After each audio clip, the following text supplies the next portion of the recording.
vezes você já deixou de expressar a sua verdade ou fazer coisas que eram importantes para você por medo de desagradar algumas pessoas próximas da sua vida? Sejam elas familiares ou amigos ou outras pessoas que convivem contigo. Por mais que todos nós desejemos viver vidas autênticas, né? Onde nós podemos ser quem somos ou quem desejamos ser, muitas vezes a gente não consegue bancar isso. É desafiador, mas o desejo, ele é enorme. Tanto que a gente vê aí aumentar cada vez mais o número de influências digitais que parecem ter a coragem de construir essas vidas que fazem sentido para eles e que às vezes parecem nos faltar. No vídeo de hoje eu vou falar exatamente do que está por trás desse distanciamento que muitas vezes existe entre a pessoa que eu quero ser e a pessoa que eu efetivamente posso ser na frente das pessoas da minha vida. Muitas vezes até que eu represento ser. E vou falar também sobre o que é essencial para que a gente possa construir cada vez mais uma vida em direção à autenticidade que a gente tanto deseja. Segue comigo aqui até o final.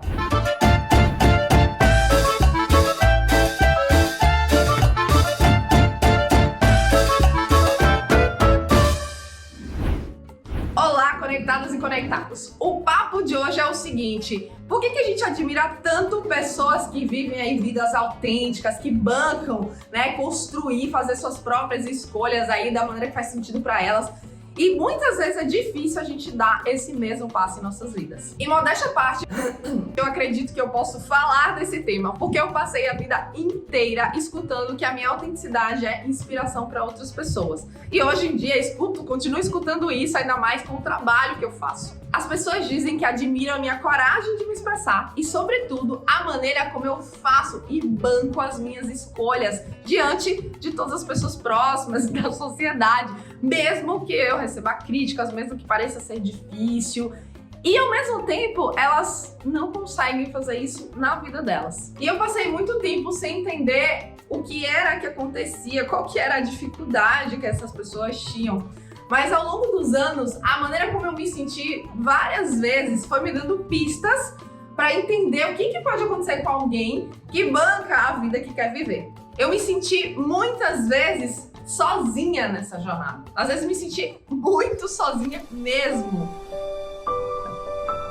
E a comunicação não violenta me ajudou a compreender melhor a relação entre bancar a vida que eu quero viver e o sentimento de solidão. Acontece que desde pequenos a gente é submetido a uma diversidade de aprendizados que vão submetendo a gente a expectativas de quem deveríamos ser. Isso começa na família, segue na escola e depois na sociedade como um todo. E se encaixar nessas expectativas ideais, nessas caixinhas sociais, condiciona se nós somos merecedores de recompensas. E dentre as recompensas aí, incluindo ser amado, ser aceitado. Imagina o que é isso quando a gente é pequenininho, quando a gente é criança.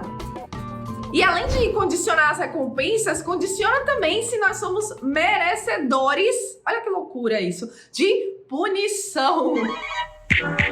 Quando a gente não se encaixa nas expectativas alheias, a gente merece ser punido. E essa punição pode acontecer de diferentes maneiras. Embora eu acredite que a pior delas é perder as pessoas que amamos, né? Sermos afastados das pessoas importantes para nós em nossas vidas.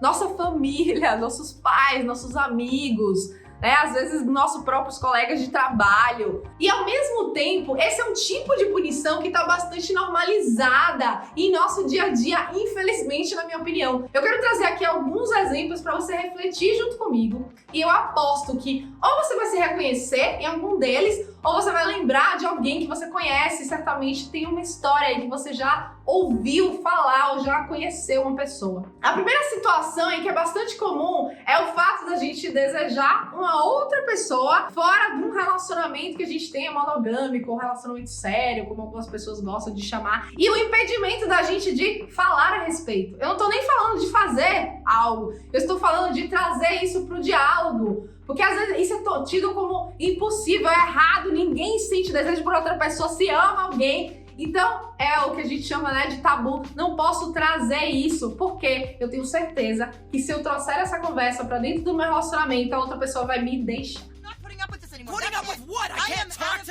Outra situação bastante comum e que é um problema social, né, e no Brasil aí bastante impactante, bastante sério, é a questão da gente assumir a sexualidade. Quantas e quantas pessoas deixam de fazer isso por medo dos pais, da aceitação da família?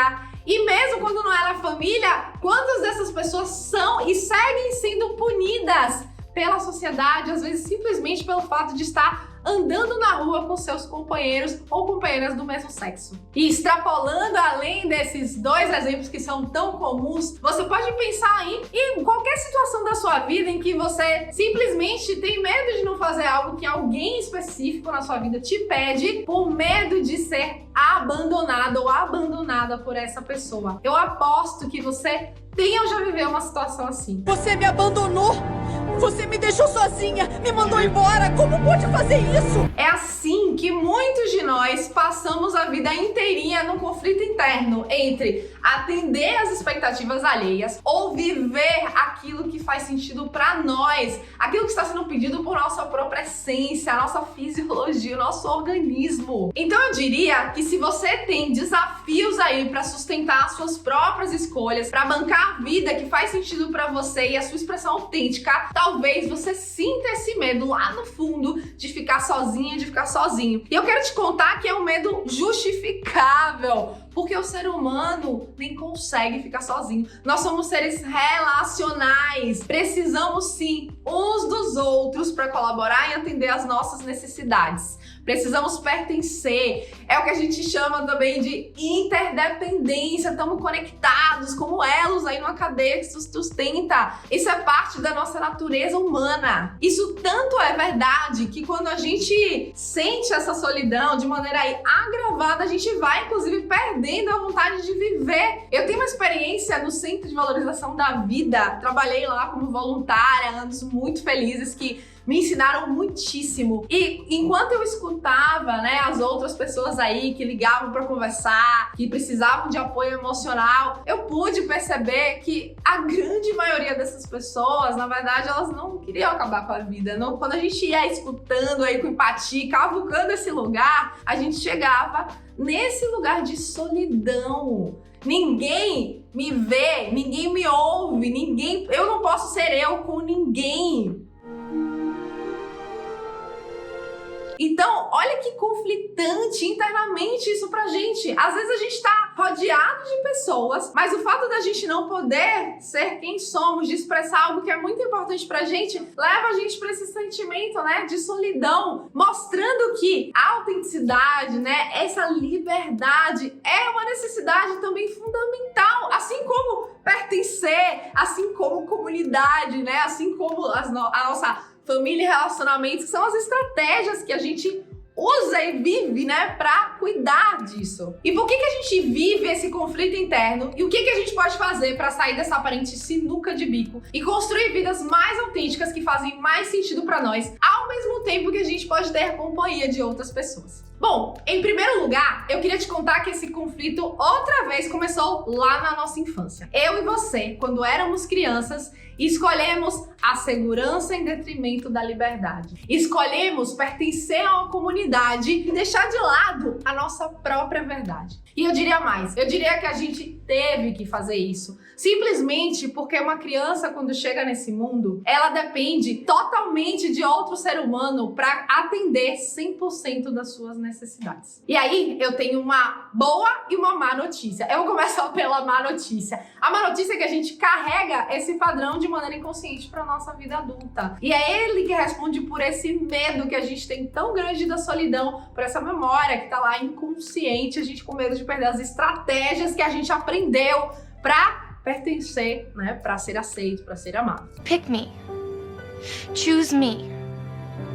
Love me. E a boa notícia é que, como adultos, a gente não precisa mais sustentar e viver esse padrão. A gente pode despertar e perceber que agora nós podemos sim criar estratégias para atender 100% das nossas necessidades, mesmo que essas estratégias incluam pedir apoio de outras pessoas. A grande questão está em criar novas estratégias para essas necessidades de pertencimento, de comunidade, de segurança, de amor, de aceitação, diferentes das que a gente tinha, né, na nossa infância e carregamos aí até hoje. Eu acredito que esse é o ponto principal para a gente poder dar esse passinho em direção a uma vida de mais autenticidade. That's one small step for man, one giant leap for mankind. E se em algum momento desse vídeo você se perguntou se eu, Taina, não tenho esse medo da solidão que eu falei, ou se é tão fácil pra mim criar essas outras estratégias, eu quero te contar aqui. Primeiro, sim, eu tenho esse medo. Eu também me sinto sozinha, como eu falei no início desse vídeo, e muitas vezes esse padrão, que também é da minha infância, ele me visita. Mas eu procuro me lembrar e, sobretudo, estou muito conectada com a minha liberdade. E aí, sobre o segundo ponto, é fácil pra mim criar essas estratégias? É essa conexão também que me ajuda a criar, a acreditar que é possível criar essas estratégias, acreditar que é possível viver nesse mundo onde efetivamente eu posso ser eu em companhia de outras pessoas. Eu costumo dizer que tenho o sonho de que a liberdade não seja uma escolha de solidão. E eu não apenas sonho, como essa conexão me dá forças para atuar, para construir a cada dia um pouquinho mais, um pedacinho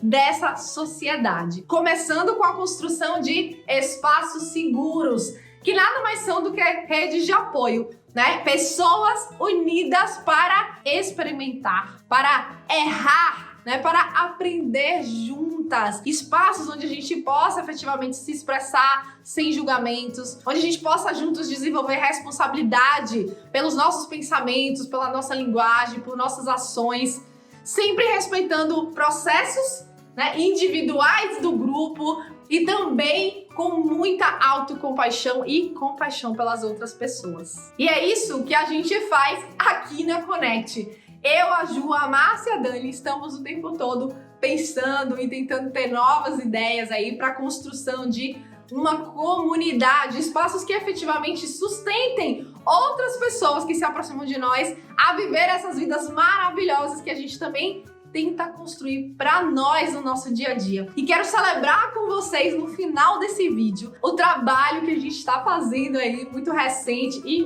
suando, hein, gente, nas últimas semanas, para construir a Tribo Connect, a nossa comunidade online que vai reunir nossas trocas, nossas experiências, nossas histórias, nossos cursos, nossas práticas, para dar esse suporte para que a gente possa juntos, né, criar essa companhia para experimentar, para construir esse mundo que a gente é quem quer ser. Como diria Marshall Rosenberg, unir forças para a transformação social. A gente acredita muito que isso é imprescindível. Então, se você também acredita que é possível construir relações aí onde você pode ser você em companhia de outras pessoas, se você quer viver a sua liberdade e ao mesmo tempo cuidar das outras pessoas nos seus relacionamentos, vem com a gente, fica ligado que em breve tem mais novidades aqui em todas as nossas mídias sociais. Então aproveita esse momento e segue a gente nas redes sociais se você ainda não está seguindo. Se inscreve aqui no canal caso você também ainda não fez isso e compartilha esse vídeo com quem você acha que pode ser construtivo, pode colaborar na vida dessa pessoa. Um beijo grande e te vejo no próximo.